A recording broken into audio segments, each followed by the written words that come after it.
Isang mapagpalayang araw po. Nandito man po tayo sa ating channel Lakdan MD. Ang tatalakayin po natin ngayon ay hindi lang po sa mga security personnel, no? Kundi po maging sa ibang mga sektor ng paggawa. Okay po? So, ito po ay may kinalaman dito po sa pagkakaroon ng tinatawag na provincial rate, no? So, ngayon, bakit po ito umuugong? Dahil sa ngayon po, may mga napipintong mga pagtataas ng sahod, no? Hindi lang po sa National Capital Region, kundi sa iba pa pong rehiyon ng ating bansa, no? Yung sa NCR po ay nag-effect na, at yung sa iba naman po ay nung nakaraang buwan, no? September, at yung iba po ay susunod na po, no? Ngayon, dito po sa mga pagtataas o yung mga wage rates na tinatawag, so makikita po natin dyan na hindi pare-pareho, no? At yan nga po ay napag-uusapan dahil po sa mga ganyang sitwasyon, ay napag-uusapan po yung provincial rate, no? So tuwing may pagtaas po ng sweldo ng mga manggagawa, no, kasama na po siyempre ang mga security personnel po ay itinuturing pong manggagawa din, no? So tayong mga security professional, no, tayong mga security practitioner, we are also a worker, no? We are a service workers. Okay, service worker po tayo. So kasama po tayo sa sektor ng paggawa. Okay po. So napag-usapan po yung provincial rate. Saan po ba ito nagsimula? At bakit po ba nagkaroon? So mahalagang talakayin po natin dito yan, no? Para po magkaroon tayo ng ideya kung dapat na bang buwagin ito, dapat na bang alisin ang provincial rate na to, at yung batas na nagmamandato nito ay dapat na bang buwagin. Okay po? So yan po yung tanong natin ngayon at tatalakayin po natin ngayon. Basically po, ang provincial rate po ay nagsimula noong ito po ay naayon, no, sa batas na naipasa noong June 8, 1989. Ang batas pong ito ay Republic Act number 6727. So ano po ba itong Republic Act 6727? Ito po, no? An act to rationalize wage policy determination by establishing the mechanism and proper standards therefore, amending for the purpose the Article 99 of and incorporating Articles 120, 121, 122, 123, 124, 126, and 127 into Presidential Decree number 442 as amended, otherwise known as the Labor Code of the Philippines, fixing new wage rates, providing wage incentives for industrial dispersal to the countryside and for other purposes. So dyan po nagsimula, no? Ito pong provincial rate. No? Basically, dito po sa Section 1, ito pong RA 6727, ito po yung tinaguriang Wage Rationalization Act. So nakalagay po yan, this act shall be known as the Wage Rationalization Act. Ngayon, ano po ang layunin nito? So nakalagay po rito, it is hereby declared the policy of the state to rationalize the fixing of minimum wages and to promote productivity improvement and gain sharing measures to ensure a decent standard of living for the workers and their families, to guarantee the rights of labor to its just share in the fruits of production, no? To enforce at to enhance employment generation in the countryside through industry dispersal, and to allow business and industry reasonable returns on investment, expansion, and growth. Yan po yung tatalakayin natin, no? Kasi ibig sabihin daw, base rito po sa batas na ito, no? Ginawa po ang provincial rate, ito pong batas na ito, dahil po sa ganitong layunin, no? So, magkaroon ng industry dispersal, di ba? At ayusin yung pasweldo, no? Kasi siguro po, nung mga panahon na yon, ay iba-iba po ang mga pasweldo ng mga industriya. No, tandaan po natin, So, nung panahon na yan ay papasok po ang Pilipinas sa tinatawag na industrialisasyon. Okay po? So, ngayon, ang nangyari, ito pong batas na ito, by the way nga pala, no, bago-bago po nabuo ito, ang batas pong ito ay nag-ugat, no, sa Senate Bill, sa House Bill, no, House Bill number, ito po, no, ito po ay nag-ugat sa House Bill number 23227 na iniakda po ng dating Congressman Alberto S. Veloso. So siya po ay congressman dyan sa Southern Leyte. At ito naman po ay nagkaroon ng counterpart, no? Kasi po bicameral po tayo. So House Bill sa lower house po, yan po ay House Bill number 23227 at yan po ay iniakda ni Congressman Alberto S. Veloso. At pagdating naman po sa Senate Bill, no, ito po ay Senate Bill number 1084, no? Na ang may akda naman po ay si dating Senador Ernesto Boy Herrera. So, yan po, syempre tayo po ay bicameral, so pinagsama po yung batas na yan at yan po ay naging Republic Act 6727, no? Yan po ay pinirmahan, inapprove ng nooy ating Pangulo, no? Corazon C. Aquino. Ang House Speaker po during that time ay si Congressman Ramon Mitra at ang Senate President naman po sa panahong yan ay si dating si dating Senador Jovito Salonga. No, sila po yung nagpasa ng mga batas na yan at pinirmahan po ng ating dating Pangulo, Corazon C. Aquino. At yan po ay naipatupad, of course, siyempre ang batas po ay kailangan ng IRR, Implementing Rules and Regulation. At isa po, at dahil yan po ay labor concern, of course, Department of Labor po ang magpapa-implement yan.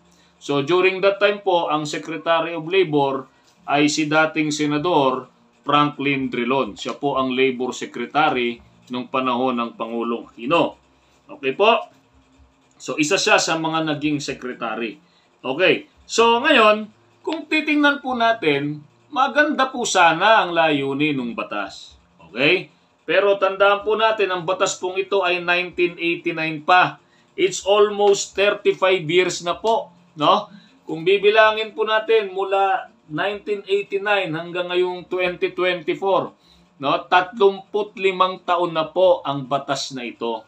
Okay? So, kung titingnan po natin, siguro sa panahon na yon maganda yung kanyang layunin, no? Kasi sabi nga sa ibang artikulo na nabasa po natin, bakit daw ba nagkaroon ng provincial rate? Of course, tiningnan dyan yung geographic consideration.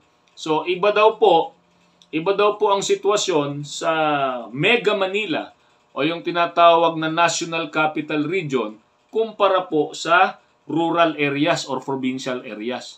So there is a big difference, no, in terms of cost of living between the urban and rural areas. So yan po yung isa sa mga tiningnan po dyan during that time. And of course, yung demands for goods and services na kung saan mas mataas daw po sa urban areas. No, kasi yung ibang mga kinukonsumo sa rural areas sinasabi nila, let's say in terms of food, pagkain, no? So basically yan po ay dahil may mga taniman, may mga agricultural lands, no? Sa rural areas. So yung iba pong commodities, basic commodities ay sinasabi nilang hindi na po nangangailangan ng pera, no? Dahil let's say, mga gulay, mga prutas, maaring may mga tanim sila dyan. Okay? Samantalang sa syudad, halos lahat po ay binibili. Okay? So, of course, operational cost, no? So, dahil nga po nasa Mega Manila, at dito po, alam naman po natin dito sa urban areas, talaga pong kinukubkub na ng industrialisasyon. Okay po? So, yan po yung ilan sa mga dahilan, no? Pangalawa naman po, yung market demand. no, dahil po congested ang Metro Manila o maraming tao sa Metro Manila, nandun daw po yung napakalaking demand for products and other services, no? Na kung saan nakakaapekto sa pagtaas po ng presyo. So, at sa provincial naman, provincial areas, merong lower demand sa mga services. Okay po. So, number 3, yung tinatawag nilang transportation cost. Okay? So, of course, sinasabi yung pag-travel, may traffic, no? Consumption of fuel, no?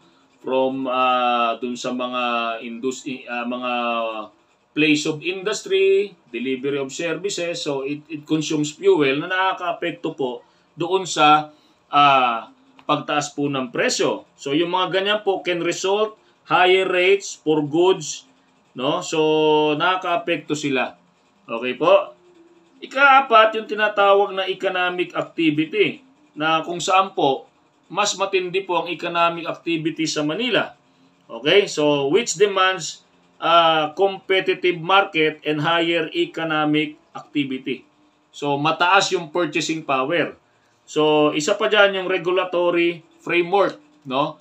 May mga regulation, no? Some industries have higher regulations, no? That differ between urban and rural areas, no? Reflecting let's say yung mga market activity sa bawat region. Okay. Ngayon, dito po sa batas, no, nakalagay po rito, the minimum wage rate shall be adjusted in a fair, equitable manner, considering existing regional disparities in the cost of living and other socio-economic factors and the national economic and social development plans.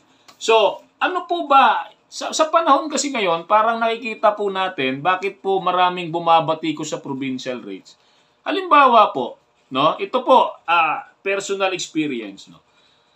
Bumili ka ng isang lata ng sardinas sa isang pinakamahirap na bayan dito sa Pilipinas at bumili ka ng isang sardinas sa isa sa mga mauunlad na syudad dito sa Pilipinas. Halos hindi po nagkakaiba yung presyo sa panahon ngayon, no?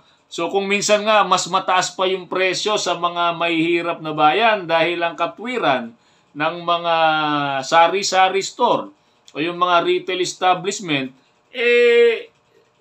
merong transportation cost mula ron sa pabrika papunta ron sa tawag niyan, point of sale o sa mga retail establishment, sari-sari store, mga mini marts, no, mga mini store diyan, di ba? So, definitely sa loob po ng 35 taon sa ganang atin po, dapat na po sigurong aralin yung mga probisyon ng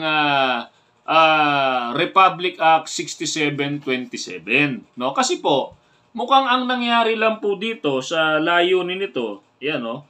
Tinatawag nilang dito po, no, to enhance employment generation in the countryside through industry dispersal.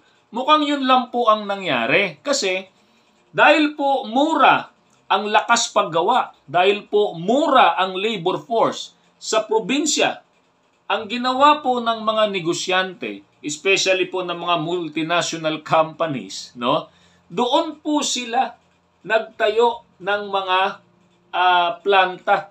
Kaya nga po during that time, yan, yung mga economic zones na yan, lumipat po mula sa syudad, lumipat ng mga probinsya. Kasi mas mura po ang labor force doon. Mas mura po ang lakas paggawa. Pero ang tanong po dito, nagmura po ba yung bilihin? Nagmura po ba yung mga produkto? Yung sardinas ba na ginagawa, let's say may planta sa ibang probinsya, no? Sa Cavite, sa Laguna, sa Batangas, sa Quezon, no? Nung doon ba sila, dahil mura ang labor force, dahil merong provincial rate doon na mas mababa kumpara sa Manila, no? Yung produkto ba, pagdating po ba ng mga supermarket, pagdating po ba ng mga palengke, ng mga sari-sari store, mas mura po ba? Hindi naman po eh. Okay? So yan po yung sinasabi natin dito na dapat po aralin kasi mukhang ang nangyari lang po rito, yung dispersal ng industriya from cities to provinces to rural areas. Okay po? Kasi mas mura ang pasahod sa mga manggagawa sa probinsya, kaya doon sila naglalagay ng kanilang mga planta. Sinasara nila yung mga planta rito sa Manila, nililipat nila sa probinsya para mas mura ang pasweldo. In that manner, makakatipid po yung mga negosyante sa labor expenses. Pero ang tanong po ba, bumababa po ba yung presyo ng yung halaga ng produkto pagka po ang isang planta ng isang produkto ay nalipat sa probinsya? Sa ganang atin po mukhang hindi po. Okay? So, yan po yung isa sa mga dapat sigurong aralin natin, no? Aralin ng mga nasa gobyerno, no? Kasi po, ito pong provincial rate, ito pong RA 6727, sa pagpapa-implement po nito, nagkaroon po ng isang komisyon para aralin yung mga market forces, no? Sa ating bansa. Yan po yung tinatawag na National Wages and Productivity Commission. So sila po ang naatasa ng batas na ito at ng gobyerno para aralin, no, at magdikta kung ano yung gagawing rate sa bawat probinsya. Of course, sa tulong ng tinatawag na Regional Tripartite Wages and Productivity Boards. Okay? So, hindi po natin alam kung ano yung sinasabi nilang pag-aaral dyan, pero dito po sa batas na to, meron po silang tinatawag na factors, no? So, relevant factors, no? In determination of such regional minimum wages, the regional boards shall, among other relevant factors, consider the following. So, ito po yan, no? The demand for living wages. Okay? Yung sweldo ba na 645 dun sa bagong implementation sa NCR, yung 645 po ba sa loob ng 8 oras, makakaagapay na sa isang pamilya na merong 3 o 4 na anak. Diba? So, wage adjustment vis-a-vis the consumer price index. No? Medyo komplikado po ito. At siguro, yung mga labor expert at mga ekonomista ang makakasagot po nito. No? The cost of living and changes or increases therein. Okay? The needs of workers and their families. Diba? Kung kumikita ka ng 645 sa isang araw, babayad ka ng kuryente, babayad ka ng tubig, bibilin mo lahat, medyo alanganin po. Meron kang 3 anak na nag-aaral, magbabaon, mamamasahe rin sila. Saan ho kaya mapupunta yung 645? No? Hindi pa kasama dyan yung mga kinakaltas sa'yo, yung mga government remittances, SSS, Pag-ibig, and PhilHealth. Okay? The need to induce industries to invest in the countryside. Mukhang ito lang po kasi yung nangyari na simula po nang napatupad yung provincial rate, ay yung mga negosyante po, no, naisipan nilang cease to operate yung kanilang mga planta sa syudad at lumipat sila sa mga probinsya, no, yung mga economic zones, mga industrial complex na tinatawag. Okay? So wala naman pong problema dyan, at least para magkaroon ng trabaho yung ating mga mamamayan doon. Ang problema po, ang naging epekto po kasi nito, no, kahit po may mga economic zones na sa mga provinces, yung ating mga kababayan dyan, patuloy pong pumupunta sa Metro Manila, no, especially yung mga nasa boundaries. Let's say Las Piñas, Cavite, Muntinlupa, Laguna, yung mga ganyan. Okay? Quezon City, Bulacan, no? May mga boundaries diyan, or Quezon City and Rizal, di ba? So may mga boundaries po At yung mga probinsya na hindi kalayuan sa Manila, di ba?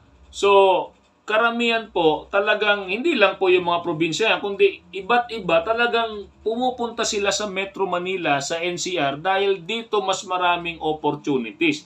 Bakit sila nagsisiksikan dito? Dahil malaki yung pasweldo rito compared to their respective provinces.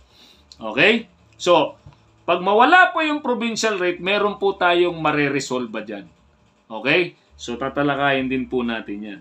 Improvements in standards of living, ito yung mga relevant factors, prevailing wage levels, fair return of the capital invested and capacity to pay of employers, effects on employment generation and family income, and the equitable distribution of income and wealth along the imperatives of economic and social development. Ito, tingnan po natin itong panghuli. Equitable distribution of income and wealth among the imperatives of economic and social developments. No? Paano po magkakaroon ng equal distribution of income and wealth kung yung pasweldo mo napakababa dyan sa mga probinsya? So, pag mababa po ang pasweldo, tandaan po natin, basic economy po ito. Pag mababa po ang sweldo ng isang manggagawa, ibig sabihin po, mababa ang kanyang buying power. Pag mababa po ang buying power ng isang tao o ng mamamayan, hindi po siya makakapag-ipon, makakapagsube, dahil lahat po yan kukonsumuhin niya sa kanyang gastos. So, paano po siya, in that sense, magkakaroon ng kanyang wealth? Okay? So, paano siya makakaipon at magagamit niya yung kanyang ipon into investment? Kung sa pang-araw-araw na pangangailangan pa lang, ubos na. Okay? At isa pa po na dapat ikonsidera ng ating gobyerno at ng mga negosyante, pag mababa po ang buying power ng tao, hindi po mabibili ang mga produkto na nilalagak nyo sa merkado. No? So, basic economy po yan. Okay? So, gusto kong bumili ng ganitong serbisyo. Gusto kong bumili ng ganitong produkto. Paano po ako bibili kung kung wala akong kakayahan? Okay? So, sana po pag-isipan yung bagay po na ito. No? Isa po sana sa mapag-aralan ito dahil sabi ko nga, baka dapat na pong aralin itong provincial rate, itong Republic Act 6727. Okay po? So, yan po yung ating mga dyan. At sana, at tingin nyo po, kung tatanggalin po yung provincial rate, marami po tayong mareresolve ang problema. Una po yung congestion sa Metro Manila. Bakit may iwasan natin yung congestion?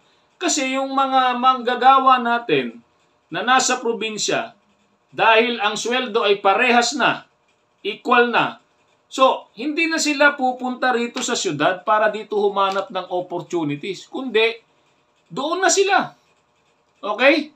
Doon na sila. So, doon na sila maghahanap ng oportunidad nila. At doon naman sa mga negosyante o yung mga, let's say, especially sa mga security personnel, lalo na yung mga nakakausap nating mga ahensya.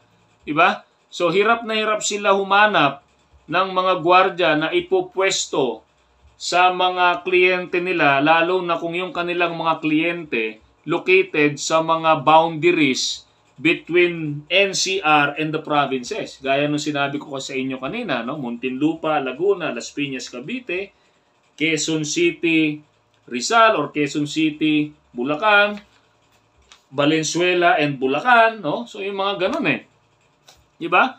Kasi sa halip na doon pumwesto, sa halip na pagtiyagaan, hindi pupunta ng Manila maghanap ng opportunity. So pagka kasama po sana sa decongestion na yan, yung puwersa ng paggawa, Kung ang gobyerno nag-iisip ng decongestion ng NCR, di ba? So hindi lang po transportation ang susi Of course, napakalaking susi yung railway system and transportation. Pero sana isipin din natin, kahit gaano agandang railway system or public transport ang gawin natin, pag pilit na nagsumiksik ang mga tao sa NCR, sa Metro Manila, wala pong lahat yan. Okay, ganun pa rin po ang mangyayari. So para maiwasan po yung pagsisiksika ng tao, no, ng mga manggagawa sa Metro Manila, dapat po magkaroon ng equal opportunity, no, in terms of salary doon sa probinsya. Okay? So sa tingin nyo po, pag parehas na po ang sweldo sa probinsya at dito sa Maynila, di ba? Maiiwasan po yung paghahanap ng opportunity sa Manila. Of course, hindi po tuluyang mawawala yan. Pero kahit papano, mag-iisip po yung ating mga manggagawa, yung ating mga service workers, na kesa lumayo pa sa kanilang mga pamilya, doon na lang sila magtatrabaho. Okay? So, sana po itong mga insights, mga input na sinabi po namin sa inyo, hindi po ito pagtaliwas or paglaban sa gobyerno. Tayo po ay naghahayag lamang ng ating saloobin dahil po hindi lang po mga security personnel, no, halos lahat po ng manggagawa ay umaangal doon po sa pagkakaroon ng provincial rate. Okay, so matutuwa po tayo kung lalo na po ngayon darating ang eleksyon, halalan, no, 2025. Sana po yung ating mga kongresista, yung ating mga senador, silipin, no? At sa part ng Department of Labor and Employment, no? Sana po dahil siguro naman ang IRR nito ay dumaan sa inyo at definitely kung by principle and by practice, kung sino po yung ahensyang apektado, yan po yung gumagawa ng IRR ng batas na yan, no? So in this case, yung nasa Department of Labor po natin, so sana po magkaroon po tayo ng initiative na aralin po ito. Okay po? So kasi pag itong provincial rate na to ay na-resolve po natin, malaki po ang maidudulot sa ekonomiya nito. Bakit po? Kasi lalakas yung buying power ng mga tao sa probinsya. At hindi lang yan, no? So baka lumobo yung investment ng mga Pilipino. Kasi kung tataas po yung pasweldo sa probinsya, yung ating pong mga kababayan ay mag-iimpok. At pag nag-impok po yan, so makakaisip po sila na magsimula ng kanilang mga maliliit na negosyo. And in that manner po, mabubuhay po ang ating merkado. Yayabong po ang ating ekonomiya. Okay po? So muli, maraming salamat po sa inyong patuloy na pagtangkilik. No? Tayo po ay nasa 16,000 subscribers na po. So maraming salamat po sa inyo.